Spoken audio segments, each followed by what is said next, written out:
day, everyone. We are the Group 5 and we are going to discuss the Chapter 5 entitled Trends and Issues in Teaching Gifted and Talented Learners. By the way, I'm Angel Sara G. Orcales from DSU 1B, and here are my group mates. Good day, everyone. I am Princess Kate Pasur-Trianta. I am John Del Fachin. This is Rosala Larcela. This is Bantog Maria Evelyn.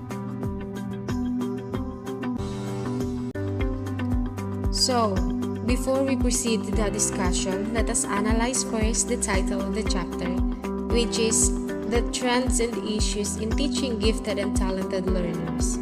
So, when we hear trends, meaning ito ay uso, issues, problema, in teaching, yung pagtuturo, and gifted is having an exceptional talent.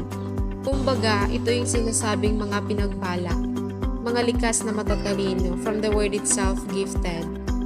And talented learners, mga talentadong bata, yung mga talagang ang tataas ng mga IQ nila. Can a learner be both gifted and coupled with a learning disability? Based on my research, it is possible that a child is twice exceptional or gifted with disability. In this case, a gifted child might also have a specific learning disability. So, posible pala na ang isang bata ay gifted with disability. Giftedness comes in different variations. There are some gifted with extraordinary IQ scores coupled with remarkable skills, while others have high IQ scores combined with disabilities. With the latter described condition, the disability of these learners turn to overpower their cognitive abilities, most especially when they are already labeled to having disabilities. May ilang mga bata na gifted na and at the same time ay may pambihirang talino at may kapansin-pansin na kakayahan. Yung iba naman ay may mga kapansanan ngunit sobrang tataas ng mga IQ level nila. So, this chapter aims to examine the characteristic of gifted and talented learners with disabilities as well as present some issues concerning their educational needs. Intended learning outcome. Analyze trends and issues in teaching gifted and talented learners. The gifted learners with disabilities are individuals with exceptional potentials who have the capabilities of performing high ability skills even with the presence of impairments or disabilities. Gifted learners with disabilities, sila yung may mga pambihirang kakayahan o talino kahit na may kapansanan. Kumbaga, hindi hadlang sa kanila kung ano man ang disability ang meron sila. So, these conditions are not limited to learning disabilities, emotional and behavioral disorders, hearing impairments, visual impairments, physical disabilities, which manifest either alone or in combination.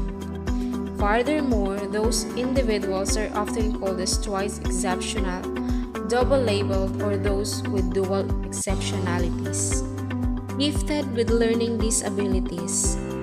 The prevalence of twice exceptional learners is difficult to identify, mainly because they are usually clustered with groups of learners with disabilities. Napakahirap ma-identify kung anong uri ng impairment meron ng isang gifted with learning disabilities kasi they are clustered as a group of learners with disabilities. The most common and significant feature of gifted with learning disabilities is having an inconsistent. When we say inconsistent, ito ay hindi pare-pareho, unpredictable and inexplicable academic performance. Inexplicable means hindi maipaliwanag. So, kumbaga, in a group of class, sama-sama ang mga gifted kahit na iba-iba pa sila ng pagkakakilanlan. That is why it is difficult to identify the twice exceptional learners. Others may excel in written tasks but may perform poorly in verbal activities. Many of them tend to be inattentive in class, have difficulties in spelling or reading skills, have relationships with peers, and even have low self-esteem. One famous individual of this condition is Thomas Alva Edison, who was unable to read until he was 12 years old.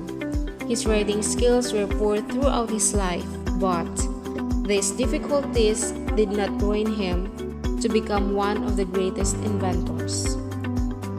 There are some famous inventors who have the same condition to Thomas, which is Leonardo da Vinci and George Washington.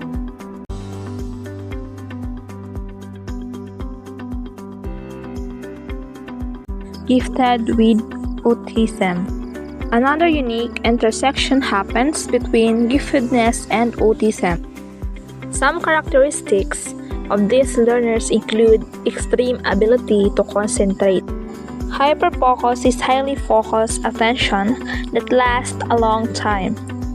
You concentrate on something so hard that you lose track of everything else going on around you.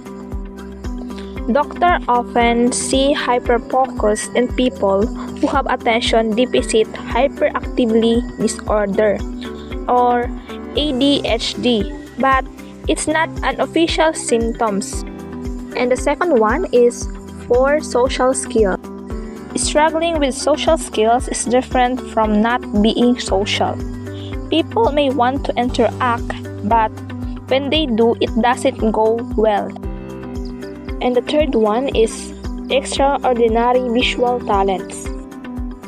Some learners with condition exhibit repetitive motor mannerisms, have unusual but passionate interest in one topic, and often lack empathy for others and may tend to disengage in social activities that result to having trouble forming friendships. Once you dive deeper, you can see there are some important differences. For example, a gifted child may present an extensive and advanced vocabulary with a rich verbal style. A child on the autism spectrum may have an advanced use of vocabulary, but they may not have full comprehension of the language they use. One famous person with his condition is Dr. Temple Grandin, who has autism and was diagnosed as deaf and brain damage at age of 2, but was tested with an IQ of 137 at age of 8. Dr. Grandin became a prominent author and speaker on both autism and animal behavior and is recently a professor of animal science at Colorado State University. Included in the celebrated list of eminence with autism characteristics are Albert Einstein, Bill Gates, Isaac Newton, and Vincent van Gogh. Good day everyone. I am going to discuss about the gifted with ADHD or the Attention Deficit Hyperactivity Disorder, or kung ano nga ba ang pwedeng mangyari kung ang isang bata ay may likas na talino, subalit meron siyang disorder or kapansanan. I hope you will learn and understand my discussion. Gifted with ADHD. But first, what does it mean to be gifted? So, what does it mean to be gifted? According to the National Association of Gifted Children, or the NAGC, defines giftedness as gifted individual are those demonstrate outstanding levels of aptitude. It is defined as exceptional ability to reason and learn. Ibig sabihin, kumpara sa ibang bata, yung mga gifted, meron silang abilidad na mas lalo nilang naiintindihan or may sarili silang rason kung paano nila maiintindihan ang isang bagay, kung paano sila natututo. May pansarili silang kakayahan upang ito'y mailabas or maipakita nila sa ibang tao kumpara sa ibang batang mga ordinaryong bata. So, how do we know that describes someone who is gifted? Above average general intellectual ability, ability to find and solve difficult and unusual problems, ability to process and learn information quickly. So, kumpara po sa ibang bata, ang isang gifted po ay madalas sila or mabilis nilang natututunan ang isang bagay. Mabilis nilang nasusolve ang isang problema. Mabilis nilang makuha or magets ang gustong sabihin or madali silang natututo sa isang bagay. So now, let's talk about the ADHD or the Attention Deficit Hyperactivity Disorder. It is a condition that affects people's behavior. People with ADHD can seem restless, may have trouble concentrating, and may act or impulse. So, ADHD or the Attention Deficit Hyperactivity Disorder is one of the most common neurodevelopmental disorders of childhood. It is usually first diagnosed in childhood and often lasts into adulthood. So, ito palang disorder na ito, which is the ADHD, ay nagsisimula mula pagkabata ang pagdadiagnose ito at nagiging madalas na hanggang sa tumatanda ang isang tao. Children with ADHD may have trouble paying attention, controlling impulsive behaviors, may act without thinking about what the result will be, or be overly active. So, mapapansin natin sa mga batang may ADHD, ang pagiging overacting nila. Minsan hindi sila nakikinig sa mga mami nila or mga magulang nila or guardian nila kung ano ang gusto nilang gawin ay ginagawa lang nila. At minsan hindi nila to naiisip na kung ano ang pwede mangyari or maging resulta sa mga ginagawa nila. Kung magiging masama ba or magiging maganda ang resulta. Hindi nila iniisip ang mga ito. So let us know the two important things for having ADHD that gifted. The double exceptionality of giftedness and ADHD is common. The giftedness does not provide protection from the difficult symptoms of ADHD. The giftedness masks ADHD or napuprotektahan ng pagiging gifted ang may ADHD.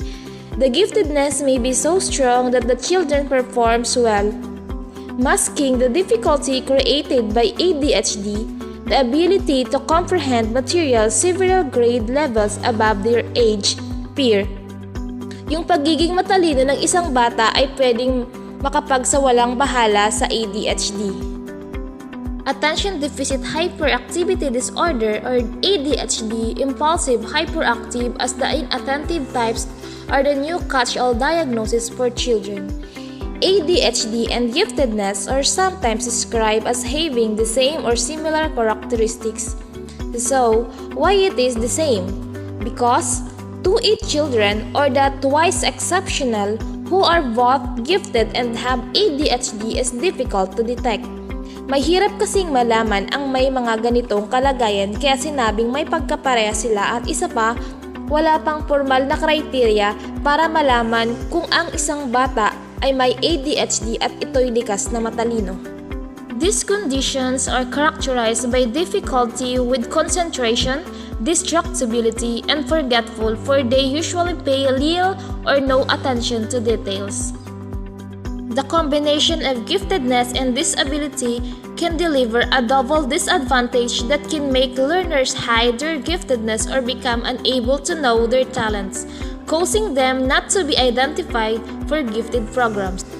So, ang pagkakaroon ng isang bata ng likas na talino at kapansanan ay maaari magdulot ito upang hindi nila maipakita ang kanilang talento sa ibang tao or maaaring hindi nila malaman na sila'y may likas na talinong tinataglay. On the contrary, Moon 2004 claimed that their high intellectual abilities might mask their disabilities, causing them to be overlooked for special education programs. So, ito ang iba pang mga sintomas ng pagkakaroon ng isang bata ng ADHD or the Attention Deficit Hyperactivity Disorder. Carelessness, yung wala silang ingat, yung sabi ko nga kanina, yung naging overacting sila sa mga bagay-bagay, naging clumsy. So, risky behavior, yung mapanganib nilang pag-uugali. Trouble getting alone, yung mahirap silang makisama or may sarili silang mundo. Yung disorganization. Another is the excessive talking, Yung sobrang pagsasalita, yung hindi nila nakokontrol ang sarili nila na kung gusto nila nga magsalita ay sige lang ang salita nila. Another is the daydreaming. Yung nag-iisip palagi sila ng pwedeng mangyari in the future, yung medyo minsan natutulala sila, yun pala may iniisip sila. Kala natin kung ano yung nangyayari sa kanila, pero may iniisip lang sila mga bagay-bagay na kung ano yung pwede mangyayari in the future ahead. Number 7 is the difficulty sitting still, and the last one is the forgetfulness, yung pagiging makalimutin nila. Isa yon sa mga simptomas ng pagkakaroon ng ADHD ng isang tao or bata. These are the following guidelines are critical when creating effective education program for gifted learning disabilities student. Baum 1990, Robinson 1999. First, we have give focused attention to developing the gift or talent in its own right. Enrich does not equate to remediation. Number 2, provide supportive environment that values and appreciate individuals' abilities. 3, teach students strategies to compensate for their learning's problem as well as provide direct instruction in all basic skills. It is important to recognize that not all strategies will work with all twice exceptional students. Proper diagnosis will help develop education plans for those gifted and talented learners. But educators should be flexible to try different strategies among different learners. One of the strategies given to the gifted learners with learning disabilities is RTI, or the response to intervention. Good day everyone. Since my group mates have already discussed to you the importance of having double disadvantage or the combination of giftedness and disability, we will now move on how to recognize these gifted students among your peers. But firstly, I would like to introduce myself. I am Ms. Bantog Maria Evelyn and I will be your reporter for our next topic, which is the response to intervention. Response to intervention or RTI is an early strategy that is implemented within the general education classroom. It is a process used by the educators in helping learners who are struggling with either a lesson or a skill. Kaya po diba yung mga teachers, they tend to give activities and quizzes after ng lesson for them to have chance para mas makilala yung mga students nila by characteristic and also by their capabilities, para mas makalala nila sino yung dapat pagbigyan ng mas madaming attention and who are those students na are in need of intervention. Now, in order for us to identify these gifted students and students that are in need of intervention, we have the general framework of RTI, which its main function revolves around a collaborative, problem-solving, and intervention process with multi-tiered support varying degrees. It also consists of 3 stages, which is the Tier 1, 2, and 3. In Tier 1, students learn at roughly grade level or above and are least likely to fall behind or need intervention. So sila po yung students na usually have the usual classroom routine and doesn't need extra intervention. Kasi sabay-sabay silang nagtitake ng lesson and sabay-sabay din silang natututunan yung lesson. While in Tier 2, these are the students that needed the additional intervention. These students lag well behind their peers, demonstrate weak progress on screening measures, and require some form of intervention. And lastly, the Tier 3, or the students that lag behind their peers by 1 or more years, demonstrate a very weak progress on screening measures and requires intensive interventions. To sum up, sila po yung mga students na kinakailangan ng one-on-one tutoring because they are the late bloomers, kumbaga. But sabi nga po kanina, kagaya ni Mr. Thomas Alva Edison, Although he cannot read up until the age of 12, still, hindi yun naging hindrance to become one of the greatest and well-known inventors. So, yun lang po as for my report and thank you for listening.